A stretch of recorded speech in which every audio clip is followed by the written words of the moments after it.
Patriots Beat Podcast here on the CLNS Media Network. Brian Hines from Pat's Pulpit, joined as always by 985, the Sports Hub. And Sunday practice down at Gillette, delayed a little. We had some rain, we had some thunder, lightning, so we had a nice 45-minute delay after we got soaked out there for 10 minutes. But we'll get into practice, what went down.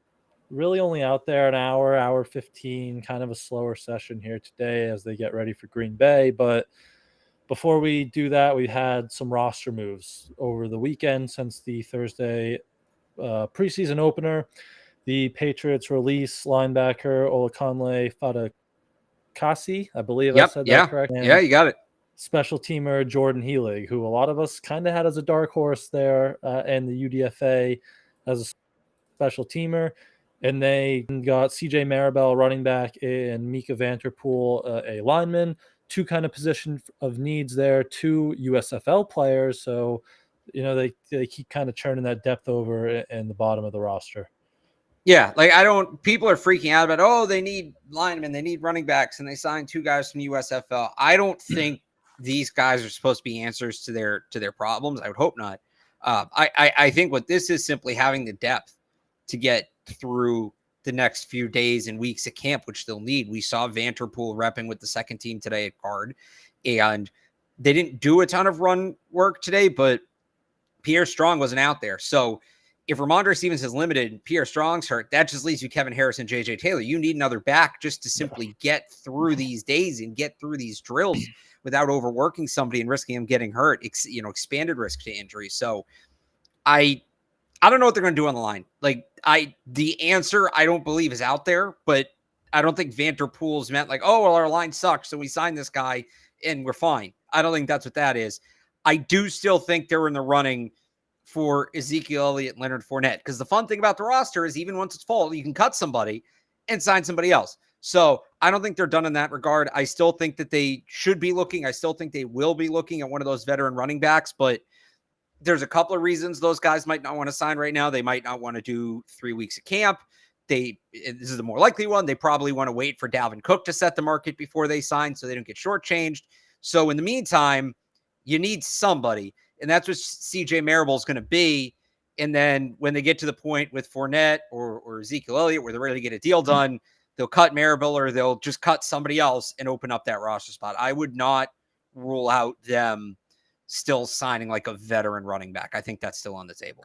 I agree there. We've been talking a lot. They needed depth just season anyway. And now you see Pierre Strong not out there today. Something's up there potentially. So you just needed a body. Same thing on the O-line. We know that these have kind of really hit that top unit, but even a guy like Cody Russi got hurt Thursday night, rolled up on. He wasn't really out there today much. So get some more depth options in there because you'll need it for two joint practices on Wednesday, Thursday, and then a second preseason game on Saturday. So just depth at two positions of need. Right. Yeah. That's pretty much it. It's just it's getting you don't realize we did this a couple years ago when I forget who it was got hurt and they needed a quarterback and they signed Jake Dolgala, and we asked Bill about it, why'd you want to work with him? Bill said, we need another arm at camp. We need somebody to throw to the receivers. We need somebody to throw to the running backs. We need somebody to throw to the tight ends. We only had two arms. It was Jared Stidham was on PUP. That's what it was. And they only had Mack and Hoyer, and then they signed Dolgala because sometimes you just need guys to operate at practice. And you can say that they shouldn't have let it get to that point on the offensive line and running back, offensive line especially, given how many linemen a team usually keeps. But it got to that point, and so they had to make these moves. Yep. Some good news offensive line, and we'll get an interesting shuffles there that we'll get into, but I think it was the busiest day we've seen from Trent Brown in a while, and then Cole Strange was out there, jersey, helmet, but then he didn't part team drills, but maybe he's kind of gearing up for a return there, maybe in Green Bay, and Trent, good to see him ramp up. But those were the roster moves. My early UDFA prediction, Jordan Healig is gone. Both those guys cleared waivers, so we'll see maybe down the line they could return. I think there's a clear-cut new UDFA favorite in the clubhouse here, and it's Malik Cunningham, because we saw what he did tonight. And then today at practice, they threw him right back in there, taking some real reps at quarterback. Yeah, look, he didn't throw the ball, but Yep. it was with the rest of the projected starters. So that felt like a preparation thing more than it felt like a scout team thing. And I don't know entirely what to read on. Like I don't think he's pushing Mac because he didn't throw the ball. And when they went to the 2-minute drill and when they went to the red zone, it was all Mac. I don't even necessarily know that he's pushing Zappy. I think it's its own thing. I think it's just hey, there's going to be situations where he's in the game at quarterback, regardless of whether it's Mac or Zappy, like a package thing, like Taysom Hill. We saw him get some expanded reps at wide receiver as well. He's going to be here. And you mentioned the Jordan Healy thing. I was also surprised because of how much he was working with Matthew Slater and with Cam McCord. And like, look, they can both make the team. That's obviously was a possibility. And I wouldn't rule out Healy coming back at some point. Maybe it's not on the initial 53, but maybe he signs on the practice squad, or maybe he comes back, later in the season or something like that. But yeah, they have a plan for Malik Cunningham. I don't know exactly what it is. Again, Taysom Hill is the name I keep going to, and it's not a perfect comp because Taysom Hill's if he's not a quarterback, Taysom Hill's a tight end. If Malik Cunningham's not a quarterback, he's a wide receiver. Different skill sets, but that thing where you're just going to have a guy that you're going to bring on the field, and sometimes he's going to be a passing option. Sometimes he's going to be under center. Sometimes he's going to play special teams. Another one, the Falcons did this with Felipe Frank a couple years ago, and Bill raved about it. Bill was so over the top about how excited he was, or about how exciting it was to see a player that can do all those different things. The quote, I've tweeted the quote out a number of times. You go on my Twitter and search Felipe Franks. I think you can find it, but I think that's what this is going to be. A little bit of receiver, a little bit of quarterback, a little bit of special teams, and they'll kind of use him as needed. Because we talked after the game a lot about that emergency quarterback package, how you that with Zappy being that emergency guy, Cunningham as the backup. But that's the big thing. We got to see how it looks throwing the ball a little more, right? He had 4 throws Thursday night. Good, but nothing. The one to Nixon probably should have been a touchdown. That was a nice ball, but it's 4 throws. You said he didn't throw today at all. It was handoffs and zone read runs, that type of stuff. So long way to go here, but I think we were on the same page kind of when they signed him that he around in some fashion here. We maybe early on we said scout team quarterback, give him that mobile quarterback look, but I don't think you're going to get him to the scout or practice squad if he keeps this up. And B, I think there's really a chance here he could kind of carve out some type of role with that skill set, whether area or on a different part of the field. But yeah, it's pretty enticing right now what you're seeing out of him, and hopefully I'd expect more looks at that against Green Bay next week. Yeah, or here's the thing, or will we? Yeah. Or did they see what they wanted to see and now they're going to bury it and they don't want to put it on tape anymore? I wonder if we're going to see a bunch of it in joint practices, and then that's good, and then we don't see it in the game, and then maybe he gets like a drive again, but we mainly see him at wide receiver. This is the kind of thing where you don't want to show it that early. Yeah, you kind of want to wait and sit on it till the preseason. So we might not see a lot of it in the game. Again, if they're gonna drill it, like joint practices are the perfect time to drill something like this. Especially, do you think there's any we'll run it because in the joints, Bill, and we all know how much Bill has talked up the joints, right? Like there are going to be a lot of starters. So do you think any and we'll talk about City Saddle, but get these guys looks now before they go, because then when they get to the joint practices, it's going to be a lot of the starters taking the heavy reps. You're talking about today, like while they're running today? Like rep it today, tomorrow while you're here, and then when you go to the practice next week, it's going to be Mac, it's going to be the starters, and you're not going to I think that if anything, they're going to repping at the joints is a great way to get it in live reps without putting it on tape. On tape, yep, that makes sense. I think it might have been repping it today to get ready for Green Bay, because you can rep it against another defense that doesn't know what's coming. It's live bullets flying, but you're not putting it on tape for other teams to see. That's my thing. I wonder if they run it a bunch, relatively speaking. I'm not saying it's going to dominate the practice, but like if they make a point of getting a couple of drives in Wednesday, getting a couple of drives in Thursday, and then not really running it in the game because that's on film. Yep. They'll just give us good old Trace McSorley there for the second half on Saturday. Well, he didn't take one snap today. Yeah, he didn't get any action. So that whole thing I had about the third quarter, the real quarterback battle between Malik Cunningham and Trace McSorley, that's over. Yeah. That's a definitive win. That's gone. That's over. Yeah. With. Yeah, we'll O-line shuffle. We'll get into that in a second, but let's hear from our good pals at FanDuel before we do so. Let's do that in one. Every time you want to do this, thing freezes up. Here we go. Football season is about to kick off, and FanDuel is giving you the chance to win all season long. Right now, when you bet on a Super Bowl winner, you can get bonus bets every time they win in the regular season. Just pick any team to win the Super Bowl, and you'll get bonus bets for every victory. I wonder how many people are going to bet on the Patriots. You can use your bonus bets on spreads, player props, over-unders, and more. So visit FanDuel.com/Boston and start earning bonus bets with America's #1 sports book. That's FanDuel.com/Boston.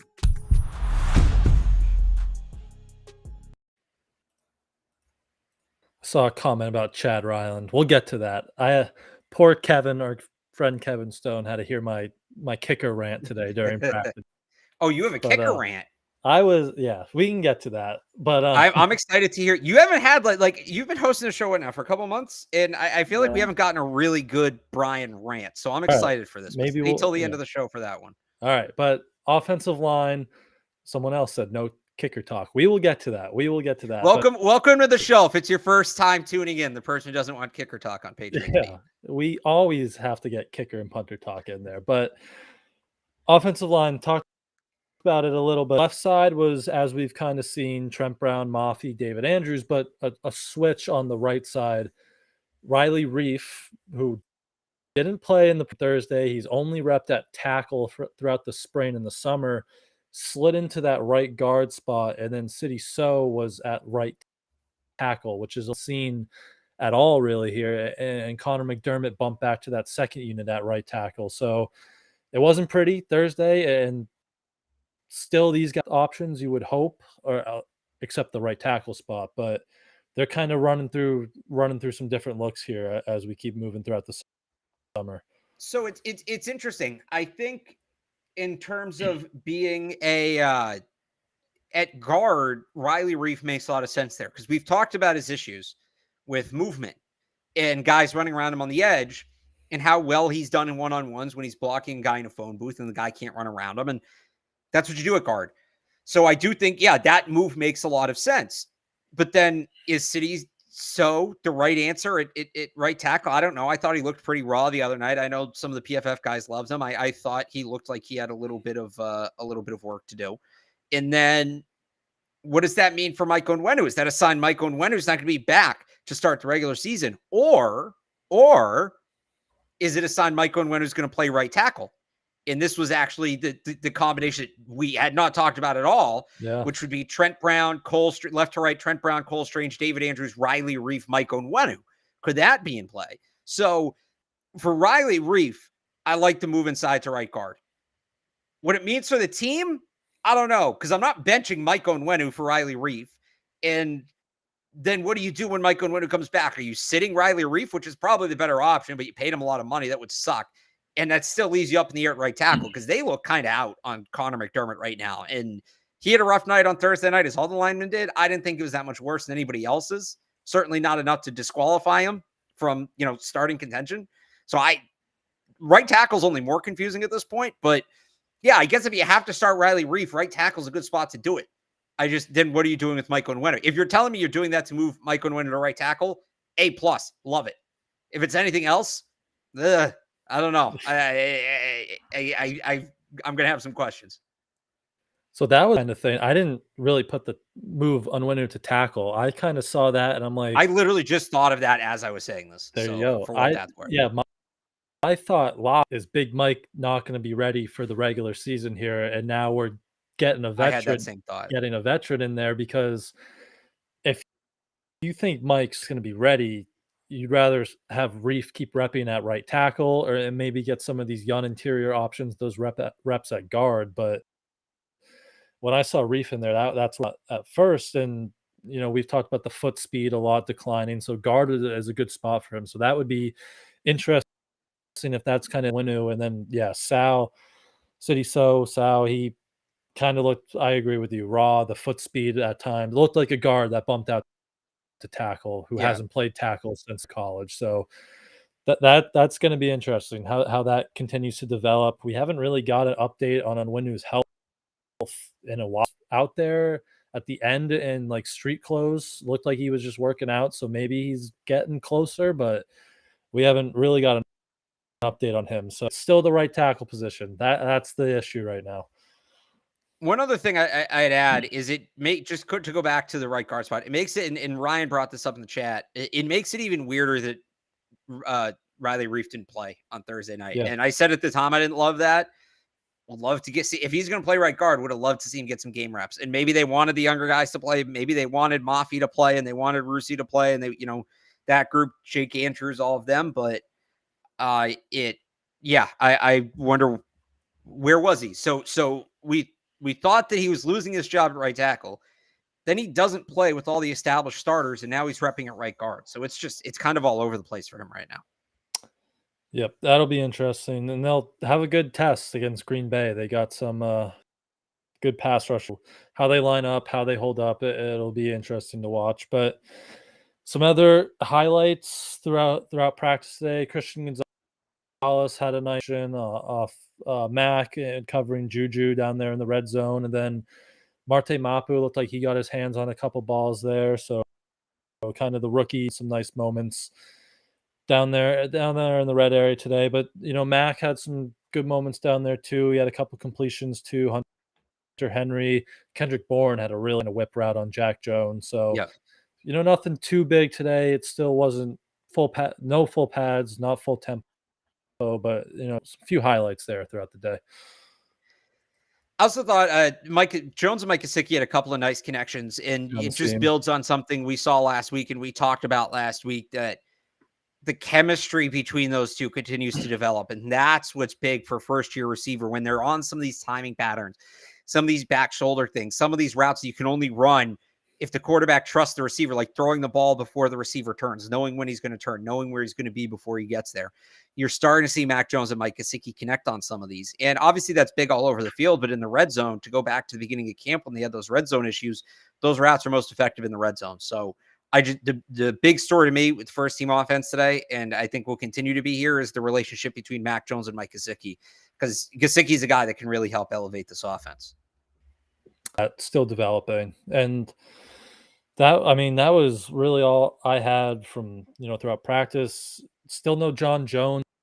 We can bring that up. Bill out. He's missed some time here. So no Ty Montgomery still too. So waiting to get some of those guys back. But and kind of have offense, defense throughout the day. It's pretty low tempo day. Again, they came out, they stretched, and then we all had to go inside for talk about drama. So we get out there to practice, they stretch, they go through positional drills. They line up for team drills, and it's Malik Cunningham with the first team offense. And we're like, what's about to happen? Boom, thunder. Bill huddles them up and goes, we're going inside, like before the ball is even snapped. So we go inside for 30 minutes, like, what were we just about to see? And then obviously we found out later on. But one of the more interesting training camp practices I've covered so far. Yeah, Mapu's still in the red for whoever asked this. Marte Mapu's still in the non-contact. Still in red. But let's hear from our other friends over at LinkedIn, and then we can talk some stuff. Yes. I just want to let everybody know that today's Patriots Beat is brought to you by LinkedIn Solutions. These days, every new potential hire can feel like a high-stakes wager for your small business. You want to be 100% certain that you have access to the best qualified candidates available. That's why you have to check out LinkedIn Jobs. LinkedIn Jobs helps you find the right people for your team faster and for free. Super easy. Everybody's on LinkedIn, right? You get those notifications, boom, right on your phone. You can put the little banner there on your profile picture that you're hiring. So LinkedIn Jobs makes it super easy. LinkedIn Talent Solutions makes it super easy. So you just do all that, add the purple hashtag hiring frame to your LinkedIn profile to spread the word that you're hiring. Simple tools like screening questions make it easy to focus on candidates with just the right skills and experience. You can quickly prioritize who you'd like to interview and hire. Again, the right member. So they'll help you make sure, you're weeding out all those candidates and you're getting the guy or girl that you ultimately want. You're getting the person you ultimately want to take your small business to the next level. It's why small businesses rate LinkedIn Jobs #1 in delivering quality hires versus leading competitors. LinkedIn Jobs helps you find the qualified candidates you want to talk to faster. Post your job for free at linkedin.com/beat. That's linkedin.com/beat, B-E-A-T, to post your job for free. Terms and conditions apply. All right, I want to hear Brian Hines rant because I haven't gotten to hear this yet. First of all, I believe you put a roster projection out the other day, Yes. right? What was your kicker position looking like? So, all right, I have them keeping both Chad Ryland and Nick Folk right now. First off, don't shoot the messenger. This is what I think they will do. I would not do this, but based on the way they've operated at the kicker position so far this summer, both in training camp and in the preseason game, they look like a team that is at least considering carrying 2 kickers. And what that would look like to me is Nick Folk is your field goal kicker and Chad Ryland is your kickoff kicker. And then maybe he attempts some longer field goals. If you want to kick a field goal from over 50, maybe like at the end of the half or whatever. And that's how college teams do that. Now college teams can have 100 something players on their roster. So you can keep, some of them have 3 kickers, but I don't know that they're ultimately going to do it, but you see, there's been little clues here and there from Ryland, from Folk kicking the lone field goal in the preseason game, Ryland handling all of the kickoff work in that game, Bryce Behringer's holding, and Bryce Behringer, it seems like, has pretty clearly won the punter job, so he's holding for Folk and Ryland. So that tells me that they're both in competition to be with him in that battery. Maybe things change in the next 2 weeks. I still look at Dallas and think if you could trade Nick Folk to the Cowboys, you do it. And I think there's a case to be made that they would be able to do that. But that all being said, right now they are operating like a team that is at least considering keeping 2 kickers. Again, I don't agree with it, but they've never really trusted rookies. It's a position that's very reliant on trust. And just the way they're operating makes it seem like that. So I agree with everything you just said. What we've seen so far, it's alternating days, which is one thing, right? Maintain, keep them fresh. Yeah. But Folk doing the field goal in the game, he's doing kickoffs in practice at sometimes. He's staying around with Ryland. He was kicking today. He went, I think I had him 4 for 4, and he did one of the 2-minute drills at the end. The third one looked like it just squeaked over the upright. But I agree with you. From what we've seen right now, it looks like they're getting ready to keep both of those guys. And I have no interest in that. I can't have that. And that's nothing against Nick Folk. He's been awesome since he got here. They really shored up that position in the post-Gostkowski era, because was it Mike Nugent who came in and it was just kind of like a mess? And then you got 2-3 years out of Folk and you didn't expect it. So he's been awesome here, but he was fading down the stretch last year. He's 38 years old. He's kicking 45-yarders and you're holding on to the edge of your seat. And nothing we've seen from Chad Ryland right now is saying that they need Nick Folk still on this roster, because statistically in college, he was 16 of 17 last year, 49 yards and under. So he has he can hit accurate, consistent in that range.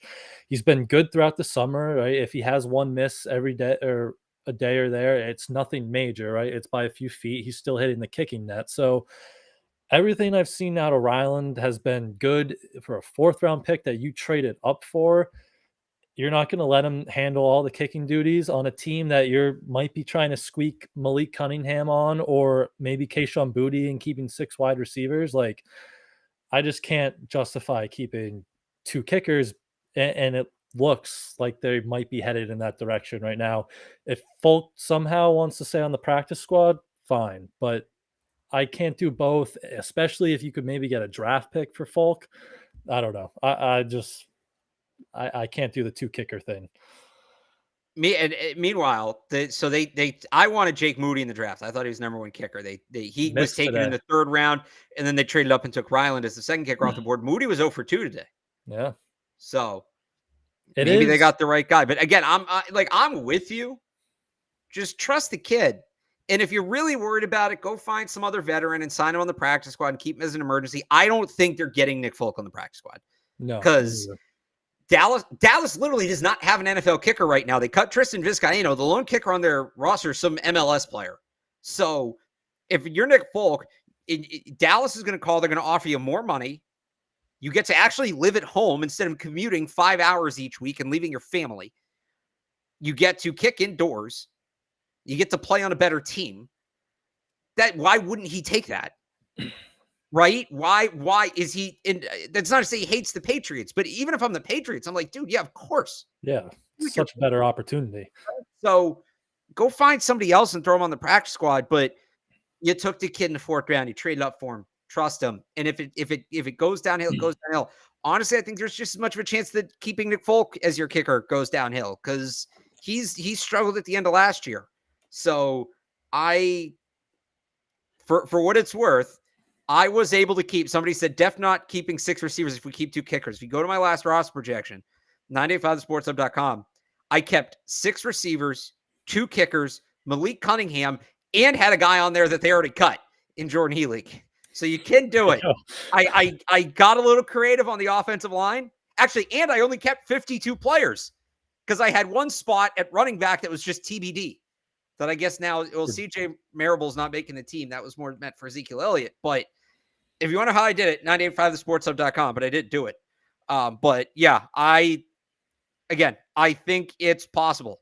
I'm not saying I'll put my house on it happening, but it does feel like something that they're thinking about. Like, is there a way we could do this? What would it look like if we do this? And maybe they go through those thought experiments and they think, you know what? No, none of these situations work for us. We're going to, Barth's roster projection sucks. We can't keep 2 kickers, but I do think it's something that they are considering. Yep. I get like statistically rookie kickers are like 3 or 4% worse on average than, regular kickers, but I don't know. Like you got a fourth rounder. There's 2 things about that. One, that's because regular kickers have been weeded out. Yeah, exactly. Right? Regular kickers, they've weeded out all the guys who sucked because they washed out as rookies. And 2, like Chad Ryland's going to kick for the Patriots at some point. You don't draft a guy in the 4th round and then never play him. And I get they did that with the kicker in the 5th round a couple of years ago, but there's insinuating circumstances towards that happening. So, all right, if you bury Ryland this year and then have him kick next year, he's still basically a rookie next year because he didn't kick. Yeah. So I think you got to give him a chance. Yeah. And like nothing says you're so confident in your rookie kicker than not letting them kick 40-yard field goals and under. Right. Like, I don't know. I just long way to go. We'll see. But right now they look like they're kind of laying the seeds here to keep both. And I'm just not for that. Not for that. But that was, unless you have any last kind of thoughts from today, that was pretty much all we got there after our weather delay. That's pretty much it. Look at it. We got like 30 minutes out of a walkthrough practice. I guess there were some signings too, but that's pretty good. Good. I think that I would say, and I know there's one more practice tomorrow, and we'll kind of preview joint practices tomorrow. But I would say just, it's a Sunday night. Let's look ahead to the week.